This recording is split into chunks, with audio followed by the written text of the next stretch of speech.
Je vais te dire comment j'ai rencontré Dieu. Dieu, qui s'appelle dans le fond Jésus-Christ. Mais à cette époque-là, quand j'étais athée, je pensais pas que Dieu pouvait porter un nom. Je pensais pas que Dieu, c'était une personne. Je pensais pas qu'on pouvait le rencontrer pour vrai, dans la chair, là, personne à personne.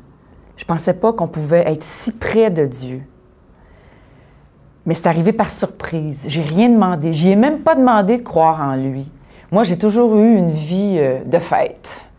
Puis je sortais, j'avais du fun, puis je m'étourdissais. Je m'étourdissais avec la drogue, l'alcool, les amants, les maîtresses aussi. Je me perdais dans la sexualité, je me perdais dans tout ce qui pouvait faire en sorte que je puisse fuir le mal-être qui m'habitait. C'était quoi ce mal-être-là? C'était juste que ma vie n'avait pas de sens. C'était juste que je me demandais, qu'est-ce que je fais sur cette terre? Puis c'était aussi le fait que je me demandais, mais pourquoi je ne suis pas capable d'aimer vraiment? Pourquoi je ne me sens pas vraiment aimée? Pourquoi je ne suis pas capable de vraiment aimer non plus? Je sentais toujours qu'il y avait quelque chose. Je me retenais ou je sentais que pour l'autre personne, c'était pas vraiment vrai non plus. Alors, j'étais toujours sur mes gardes, puis je me laissais jamais aller. Je m'abandonnais jamais à quelqu'un. J'avais bien trop peur d'être blessée parce que j'avais une grande blessure de rejet, d'abandon, de ma petite enfance. Mais bon, je le savais pas dans ce temps-là. Je me posais pas vraiment de questions pourquoi je souffrais, mais tout ce que je savais, c'est que à un moment donné, c'était tellement fort, cette souffrance-là, tellement fort, l'étourdissement de ma vie, que j'ai juste voulu mourir. Je voulais juste mourir, puis j'y ai pensé vraiment. Puis comment c'est arrivé? Bien, il y a quelqu'un, un jour, qui m'a tendu un papier, puis qui m'a dit d'aller voir un moine, avec le nom du moine sur le papier, puis il m'a dit « Brigitte, va donc voir ce moine-là à l'abbaye de Saint-Benoît-du-Lac. » Ça, c'était au Québec, pas très loin de Montréal, où on peut rencontrer un moine si on veut. Bien, ce moine-là, je l'ai engueulé pendant 3 jours. 1 heure l'avant-midi, 1 heure l'après-midi. Il m'a écouté. Puis il a écouté toute ma colère de femme. J'étais en colère contre l'Église, j'étais en colère contre Dieu, j'étais en colère contre tous les hommes, les institutions du monde entier. J'étais une féministe, puis c'était à cause des hommes, dans mon livre à moi, si j'étais malheureuse. C'était à cause des hommes si j'arrivais pas à être heureuse dans la vie.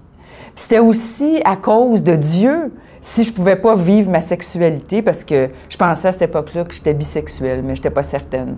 Peut-être que j'étais homo, peut-être que j'étais hétéro, je le savais pas. Mais je l'ai engueulé, puis il m'a écouté. Puis il a été, pour moi, juste accueillant.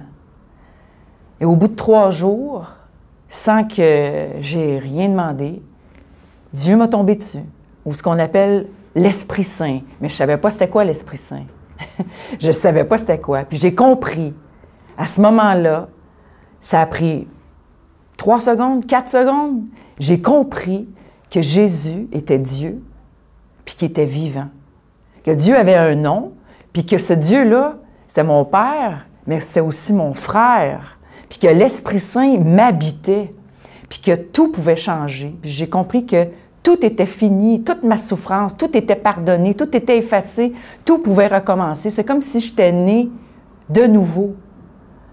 Puis à partir de ce jour-là, ma vie a complètement changé. Je ne suis pas devenue parfaite. Je n'ai pas arrêté de souffrir. Il y a encore des souffrances. Je ne suis pas désincarnée. Je suis encore une femme. Je suis encore un être humain. J'ai encore mes souffrances, mes blessures, mais je sais que Dieu est là. Dieu est là, puis il me pousse, il me fait vivre, il m'inspire, il m'aspire à lui. J'aspire à plus grand, puis je sais qu'il est toujours là.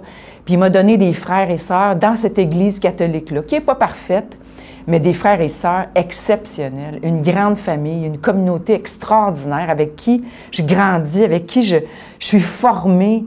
J'apprends à lire la Bible, j'apprends à prier, j'apprends comme une nouvelle dimension de la vie que je ne connaissais pas. Puis là, je comprends enfin pourquoi je suis là, pourquoi je vis. Puis je sais que maintenant, ce qui m'attend, c'est le ciel, puis c'est beau. Puis que ça commence maintenant. Le royaume de Dieu, c'est pas juste dans le ciel, c'est pas juste désincarné, c'est pas juste dans les airs, c'est maintenant.